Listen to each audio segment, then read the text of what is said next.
రేపు జూన్ 2వ తారీఖు నాటికి మనకు 15 సంవత్సరాల ఉమ్మడి రాజధాని హైదరాబాద్ హక్కును మనం కోల్పోవడం జరుగుతుంది.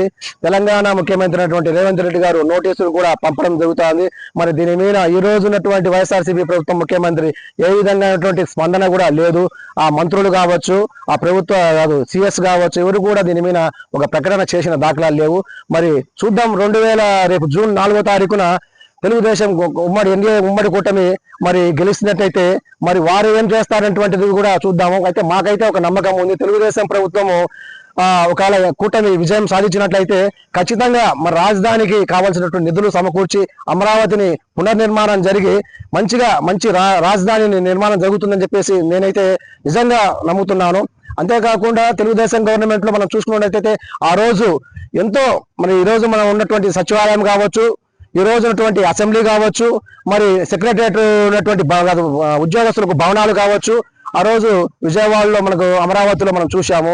ఆ రోజు ప్రజల సందర్శనార్థం కూడా ఎలక్ట్రికల్ ఆటోలు పెట్టేసి ప్రతి వారంలో వీకెండ్లో శని ఆదివారాల్లో ప్రజలు సందర్శించడానికి అంటే ఎలాంటి పనులు జరుగుతున్నాయి, ఎలా అభివృద్ధి జరుగుతుంది అని చెప్పేసి రాజధానిని మనం చూసాము.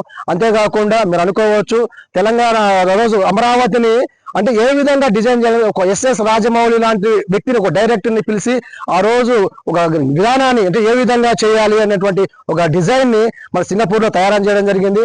మనం ఆ రోజు మనం చూసుకున్నట్లయితే సచివాలయం ఏ విధంగా ఉండబోతుంది, వాకిలు తీయంగానే సూర్యకిరణాలు ఆ తెలుగు తల్లి మీద పడేసి మా తెలుగు తల్లికి అనే సాంగ్ రావడం కానీ మనం ఎంతో అద్భుతమైనటువంటి విజువల్స్ ను గ్రాఫిక్స్ రూపంలో ఆ రోజు చంద్రబాబు నాయుడు గారు మరి మనకు చూపించారు. వాటన్నిటిని కూడా ప్రజలు హర్షించి ఆమోదం వ్యక్తం చేశారు. మరి అదేగిన ఈ 5 ఏళ్ళు తెలుగుదేశం ప్రభుత్వం ఉండినట్టయితే అది సాకారం అయిపోయి ఈరోజు అమరావతి నిర్మాణం పూర్తి అయ్యి ఉండేదనేటువంటి నేను నిజంగా నమ్ముతున్నాను. ఏదేమైనప్పటికీ రేపు తెలుగుదేశం ప్రభుత్వం వచ్చి అమరావతిని పునర్నిర్మాణం వల్ల జీవం పోసుకొని కలకల్లాడుతుందని చెప్పేసి నేను ఆశిస్తున్నాను. నా పేరు దాసరి అల్లురయ్య, గిద్దలూరు మండలం, ప్రకాశం జిల్లా, కృష్ణంజెట్టిపల్లి గ్రామం. మనకు ఇంతవరకు ఇప్పుడు వరకు హైదరాబాదు 15 ఏళ్ళు గాను రాజధాని ఉమ్మడి రాజధానిగా 15 ఏళ్ళుగా మనకు టైం ఇచ్చిండ్రు. మన రాజధానిగా 15 ఏళ్ళు కూడా అయిపోయి ఇప్పుడు రేపు జూన్ 2వ తారీఖు గడువు కూడా తీరిపోతుంది. దీని వలన మనకు రాజధాని అనేది చెప్పుకోదగ్గ రాజధాని లేదు. గత ప్రభుత్వంలో గ్రాఫిక్స్ చేసి రాజధాని ఇది అది అని చెప్పాడు ఆయన కూడా. మొన్న వచ్చి ప్రభుత్వం కూడా 3 రాజధానులని మనకు నిర్ణయించిండు. ఏ రాజధాని అనేది ఆంధ్ర రాష్ట్ర ప్రజలకు ఇంతవరకు కూడా తెలియదు. ఒక రాజధాని చెప్పుకోదగ్గ ఆంధ్ర రాష్ట్ర ప్రజలు మాకు ఒక రాజధాని అనేది చెప్పుకోదగ్గ రాజధాని అనేది లేదు ఇంతవరకు.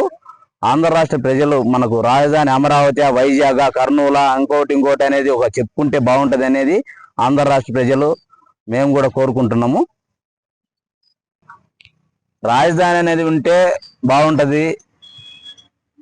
ఇప్పుడు చదువుకున్న వాళ్ళకు కూడా ఒక రాజధాని అనేది ఉంటే ఆడ కూడా ఉద్యోగాలు సంపాదించుకోవడానికి ఏదైనా కానీ ఒక ఇంటెలిజెన్సీ వాళ్ళు కూడా మనకు తగింది ఏదైనా కానీ సహాయపడాలన్నా ఏదైనా కానీ ఇప్పుడు డిగ్రీ చేసిన వాళ్ళు కానీ బీటెక్ బీడీ చేసిన వాళ్ళు కానీ ఒక రాజధాని అని చెప్పుకునే దాన్ని బట్టి ఉద్యోగాలు కూడా రావచ్చు.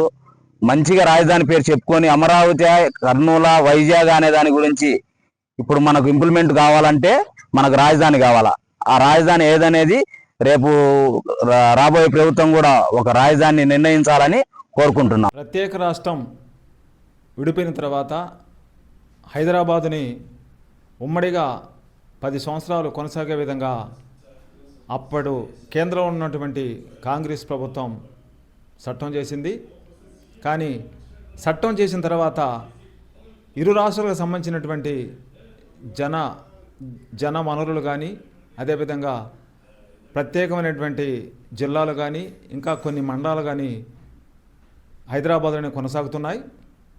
అదేవిధంగా రాష్ట్రం ఏర్పడిన తర్వాత రాష్ట్రంలో మౌలిక సదుపాయాలు కానీ అదేవిధంగా రాష్ట్ర రాజధాని కానీ ఇంతవరకు నిర్మించలేదు. అదేవిధంగా రైలు మార్గాలు కానీ అదేవిధంగా రాష్ట్ర రవాణా మార్గాలు కానీ అదేవిధంగా విమానాశ్రయాలు కానీ కూడా ఇలా అనేకమైన సమస్యలతో ఇంకా ముడిపడి ఉన్నటువంటి హైదరాబాదుని మేము స్వాధీనం చేసుకుంటాం.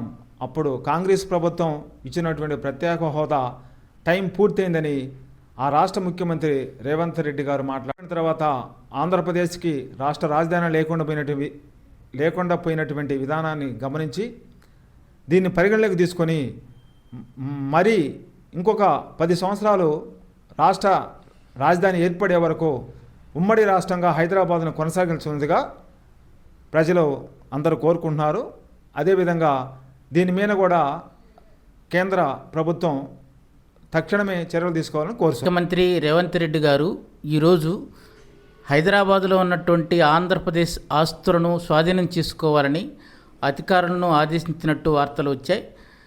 అయితే 2013 ఫిబ్రవరిలో ఉమ్మడి ఆంధ్రప్రదేశ్ విభజన చేసినప్పుడు విభజన చట్టం ప్రకారం 10 సంవత్సరాల పాటు హైదరాబాదు ఉమ్మడి రాజధానిగా కొనసాగుతుందని విభజన చట్టంలో పేర్కొన్నారు. జూన్ 2వ తేదీ నాటికి 10 సంవత్సరాలు పూర్తవుతుంది.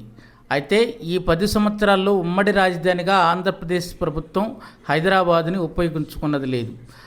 ఇప్పటికీ ఆంధ్రప్రదేశ్ రాజధాని లేని రాష్ట్రంగానే కొనసాగుతుంది.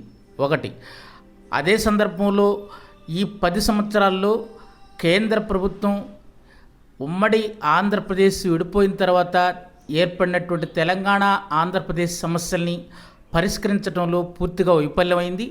ఒకటి, జలవనరుల సమస్య కావచ్చు. 2, ఆంధ్రప్రదేశ్ సంబంధించినటువంటి ఉమ్మడి ఆస్తులు ఏదైతే హైదరాబాద్లోనే వాటిని విభజించడంలో కావచ్చు. వీటన్నిటిలో కేంద్ర ప్రభుత్వం విఫలమైంది. విభజన చట్టంలో పేర్కొన్నటువంటి ప్రత్యేక హోదాని ఆంధ్రప్రదేశ్కి ఇచ్చి ఆంధ్రప్రదేశ్ అభివృద్ధికి తోడ్పడటంలో కూడా పూర్తిగా కేంద్ర ప్రభుత్వం వైఫల్యం చెందింది. ఈ నేపథ్యంలో రేవంత్ రెడ్డి ప్రకటించినటువంటి ఈ ప్రకటన ఏదైతుందో ఆదేశాలు ఏదైతున్నాయో ఇది సరైనది కాదు.